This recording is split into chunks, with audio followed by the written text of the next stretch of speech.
فنا فی اللہ کی تہ میں بقا کا راز مضمر ہے، فنا فی اللہ کی تہ میں بقا کا راز مضمر ہے، جسے مرنا نہیں آتا اسے جینا نہیں آتا۔ ناظرین، آج جمعرات کا مقدس دن ہے۔ عصر کی نماز کے بعد ایک عمل چھوٹا سا کرنا ہے۔ آج کا یہ عمل گھروں کی تنگ دستی کو ختم کرنے والا ہے، گھروں کی پریشانیوں کو ختم کرنے والا ہے۔ اللہ رب العزت کا یہ نام، اس کا وظیفہ اتنا طاقتور اور پاورفل ہے کہ ایک بندے نے جب اس وظیفے کو کیا تو فقیر تھا، آج امیر ترین لوگوں میں اس کا شمار ہے۔ اصل میں انسان اللہ کا بندہ ہے۔ جب انسان اللہ سے مانگتا ہے تو میرا اللہ عرش سے فرشتوں کے ذریعے اس بندے کی زندگی آسانیوں میں ڈال دیتے ہیں، ایسے ذرائع پیدا کرتا ہے، ایسے سبب بنا دیتا ہے کہ انسان کی زندگی کے آگے ہر طرف ایک کھلا میدان ہوتا ہے اور اس کو پیسہ ہی پیسہ نظر آنا شروع ہو جاتا ہے۔ مٹی کو ہاتھ لگائے تو وہ سونا بن جاتی ہے۔ جس کاروبار میں جائے وہ اتنا کاروبار بلندیوں میں چلا جاتا ہے کہ اس کے قدموں میں پیسے کی جھنکار ہوتی ہے۔ اس کی وجہ، اس کے پیچھے راز کیا ہے؟ اس کا صرف اور صرف ایک راز ہے۔ جب انسان اندر سے اللہ کو ماننا شروع کر دیتا ہے، اللہ پر بھروسہ کرنا شروع کر دیتا ہے، اللہ پر یقین کرنا شروع کر دیتا ہے، تو اس وقت میرا رب رزق کے دروازوں کو کھول دیتا ہے۔ آج بدقسمتی، ہمارے دل ظاہری طور پر ہم منہ سے کہتے ہیں کہ ہم اللہ کو مانتے ہیں، اپنے دل سے پوچھو کہ تو اللہ کو کتنا مانتا ہے۔ ہم ظاہری طور پر اپنے آپ کو مسلمان کہتے ہیں، اپنے اعمالوں کو، اپنے گھروں کے رویوں کو دیکھو کہ تو کتنا مسلمان ہے۔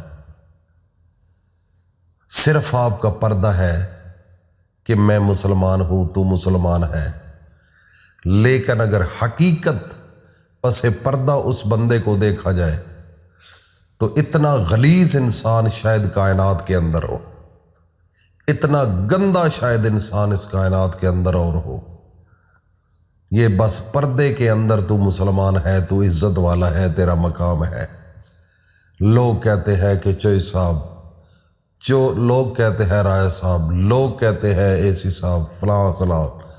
اصل کیا ہے میرے بھائی؟ اصل زندگی تب بنتی ہے جب انسان پس پردہ انسان کا بچہ بن جائے، اس انسان کے اندر انسانیت آ جائے، اکیلا ہو، تنہا ہو، اس وقت انسانیت زندہ ہونی چاہیے۔ ہماری ظاہری طور پر کنڈیشن یہ ہے کہ ہم اپنے آپ کو بڑا برگزیدہ سمجھانا چاہتے ہیں، لوگوں کو شو کرنا چاہتے ہیں لوگوں کے سامنے کہ میں بڑا متقی ہوں، میں بڑا پرہیزگار ہوں، میں بڑا عزت والا ہوں، میں نے کبھی گناہ نہیں کیا، میں بڑوں کا ادب کرتا ہوں۔ لیکن جب اکیلا ہوتا ہے، جھوٹ بھی مارتا ہے، زنا بھی کرتا ہے، شرابیں بھی پیتا ہے، اللہ کو دل سے نکال کر خوف خدا ہی ختم ہو جاتا ہے اور ایسی درندگی والے کام کرتا ہے، یا اس بندے کو پتہ ہے یا اللہ کو پتہ ہے۔ ناظرین، آج ہمارے معاملات اس طرف چلے گئے ہیں، آج لوگ پریشان حال ہیں، ہر گھر کے اندر پریشانی ہے، تکلیف ہے، دکھ ہے، خوشیاں نہیں، بے چینیاں بڑھ گئی ہیں، نیندیں حرام ہو چکی ہیں، سکون ختم ہو رہا ہے۔ اس کی پس پردہ حقیقت کیا ہے؟ کبھی سوچا ہے؟ میرے بھائی اور دوستو، میری ماؤں، بہنوں، بیٹیوں، میری بات غور سے سن لو۔ اگر آپ حقیقی سکون چاہتے ہیں، حقیقی اسلام کی طرف آنا چاہتے ہیں، اگر حقیقی اللہ کو ماننا چاہتے ہیں، اگر حقیقی محمد مصطفیٰ کا ادب دل میں لے کر آنا چاہتے ہیں، تو پھر میرے بھائی گر بتا رہا ہوں، اپنی زبان، اپنا منہ اس کے اندر، وجود کے اندر حرام نہ آنے دے۔ جب انسان کے وجود کے اندر حرام کا ایک لقمہ چلا جاتا ہے تو پھر 40 دن تک اس بندے کی دعا کو قبول نہیں کیا جاتا۔ حرام کا لقمہ ہم نے کبھی دیکھا ہے کہ ہم حرام کھا رہے ہیں یا حلال کھا رہے ہیں؟ اب دیکھ لو مرغی فروش جو ہیں، چکن والی دکانیں، کئی ایسے لوگ ہیں جو باوضو بھی نہیں ہوتے، ایسے ہی مرغیوں کو کاٹ کاٹ کر سیل کر رہے ہیں، لوگوں کے گھروں میں لوگ کھا رہے ہیں، پتہ نہیں کہ وہ حلال ہے یا حرام ہے۔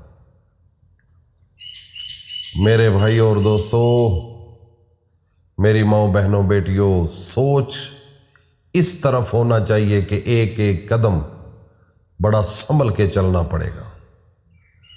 حلال رزق کی طرف آؤ، اپنے آپ کو پاک کرنے کی کوشش کرو، اپنی زبان کو کنٹرول کرو، کم کھا لو لیکن غیرت کے ساتھ زندہ رہو۔ لیکن آج اپنا معاشرہ دیکھو کہ کتنی بے غیرتی ہمارے معاشرے کے اندر داخل ہو چکی ہے۔ جس کو ہم بڑا اچھا کہتے ہیں، اس کی حقیقت کی طرف چلے جاؤ تو وہ اچھا نہیں ہے۔ میرے بھائی اور دوستو، آج جمعرات ہے، عصر کی نماز کے بعد میرے اللہ کے 2 نام، اول و آخر 3 بار درود شریف کے ساتھ صرف ایک تسبیح کرنی ہے۔ وہ 2 نام کیا؟ ایک میرے اللہ کا نام ہے یا غنی، اور دوسرا میرے اللہ کا نام ہے یا وہاب، یا غنیو یا وہاب۔ غنی ایک ایسا لفظ ہے، ایسا میرے اللہ کا نام ہے، اگر آپ نے دل سے آج اللہ کو منا لیا، اللہ سے مانگ لیا، اللہ تعالیٰ آپ کو اتنا عطا کرے گا، اتنا عطا کرے گا کہ تو لوگوں میں تقسیم کرتا کرتا تھک جائے گا، لیکن پیچھے پیسہ اور زیادہ ہوتا جائے گا۔ یہ تو عزت اللہ کے ہاتھ میں ہے انسان کی، لیکن ہم نے اللہ کو چھوڑ کر اس دنیا کی طرف اس معاملات میں چلے ہیں۔ جس بندے کی عزت اللہ کے ہاں ہے وہ بندہ ہے، جس بندے کی عزت اللہ کے ہاں نہیں وہ بندہ نہیں ہے، وہ درندہ ہے۔ اللہ سے عزت مانگو، اللہ سے سب کچھ مانگو، خدا کی قسم وہ مالک، حقیقی مالک ہے۔ اگر حقیقی سکون اور حقیقی لذت چاہتے ہو، دنیا میں سکون چاہتے ہو، تو حقیقی اللہ کے پاس چلے جاؤ اندر سے۔ اللہ پاک ہم سب کو عمل کی توفیق عطا فرمائے۔ وآخر دعوانا ان الحمدللہ رب العالمین۔